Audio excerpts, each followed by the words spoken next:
In Nigeria today, thousands of families send their children to school with a fear no parent should ever face: the fear that their child may never come home. This month, two events shook the nation. One brought relief, the other absolute heartbreak. In early November, 24 young schoolgirls were kidnapped from their boarding school in Kebbi State. It was yet another incident in a long history of school abductions across northern Nigeria. For days, families waited in agony. But then news broke. All 24 girls had been rescued alive. For these families, it was a miracle, a rare moment of hope.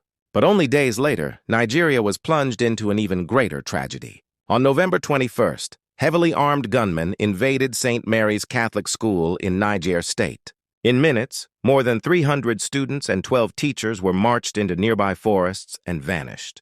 Parents arrived to find empty classrooms, teachers missing, books scattered across the ground. The rescue in Kebbi suddenly felt small. The nation was in shock once again.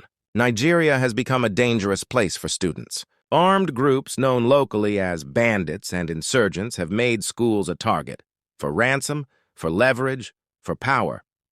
And here's the painful irony. Nigeria signed the Safe Schools Declaration, an international pledge to protect learning environments. But human rights groups say the government has failed to provide real protection. Poor fencing, inadequate security, and slow response times give attackers easy access. Beyond the numbers are real lives. Children who just want to learn, but now live in fear. Parents who spend nights awake, listening for footsteps, hoping their children will return.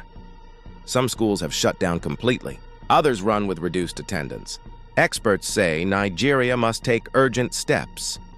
Better security for rural schools, faster emergency response, intelligence-led operations, and finally addressing the root causes that fuel armed groups. Because every child deserves the right to learn in safety, and every parent deserves the right to peace. The rescue in Kebbi was a victory. But the abduction in Niger State reminds us, Nigeria's fight against school kidnappings is far from over. Share this video, raise awareness, because silence only empowers the attackers. But your voice can help protect Nigeria's children. Stay informed, stay aware. Subscribe for more updates.